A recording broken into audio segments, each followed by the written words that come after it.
കേരള സർക്കാർ ഫിഷറീസ് വകുപ്പിന്റെ പൊന്നാനി മത്സ്യഭവൻ മുഖേന നടപ്പാക്കുന്ന മൺസൂൺ മത്സ്യസമൃദ്ധി 2026 പദ്ധതിയുടെ ഭാഗമായി തിലാപ്പിയ മത്സ്യകൃഷിയുടെ വിളവെടുപ്പ് നടത്തി. വളാഞ്ചേരി നഗരസഭ വാർഡ് 2 കല്യാണുറവയ്ക്ക് സമീപമുള്ള ഡോക്ടർ അബ്ദുൾ റസാഖിന്റെ കോറിയിൽ നടത്തിയ മത്സ്യകൃഷിയുടെ വിളവെടുപ്പ് ആബിദ് ഹുസൈൻ തങ്ങൾ MLA ഉദ്ഘാടനം ചെയ്തു. നഗരസഭാ ചെയർപേഴ്സൺ ഹസീന വട്ടോളി ചടങ്ങിൽ അധ്യക്ഷത വഹിച്ചു. ജൂൺ ജൂലൈ മാസങ്ങളിൽ മത്സ്യബന്ധനം നിർത്തിവെക്കുന്നത് മൂലം ഉണ്ടാകുന്ന മത്സ്യലഭ്യത കുറവ് പരിഹരിക്കുന്നതിനും ശുദ്ധജല മത്സ്യോൽപാദനം വർദ്ധിപ്പിക്കുന്നതിനുമാണ് സർക്കാർ പദ്ധതി നടപ്പാക്കുന്നത്. ചടങ്ങിൽ വൈസ് ചെയർപേഴ്സൺ KV ഉണ്ണികൃഷ്ണൻ, വികസന standing committee chairperson Shajimol, ward കൗൺസിലർമാരായ Hajara Veerankutty, Mujeeb Valasi, Rahmabi, Jaya Sadanandan, Ajitha Krishnan, Sakeena, fisheries officer Fathimathul Yaseera, project coordinator, aquaculture promoter തുടങ്ങിയവർ പങ്കെടുത്തു. Fisheries extension officer KP Adarsh പദ്ധതിയുടെ ലക്ഷ്യങ്ങളും മത്സ്യകൃഷിയുടെ സാധ്യതകളും വിശദീകരിച്ചു. പ്രദേശത്തെ മത്സ്യ കർഷകരും പൊതുജനങ്ങളും പരിപാടിയിൽ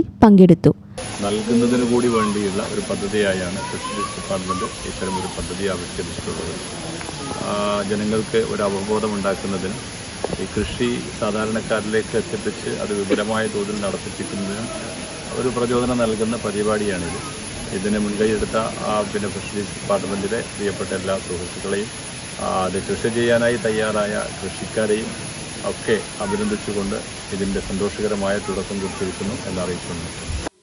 ഈ channel news Valanchery. KSFE Valanchery ബ്രാഞ്ചിൽ ഉടൻ ആരംഭിക്കുന്നു 100 മാസ ചിട്ടി. 25 ലക്ഷം രൂപയുടെ ചിട്ടി. വീട് പണിയാൻ, ബിസിനസ്സിന് എല്ലാത്തിനും അനുയോജ്യം. വളാഞ്ചേരി ബ്രാഞ്ചുമായി ഉടൻ ബന്ധപ്പെടുക.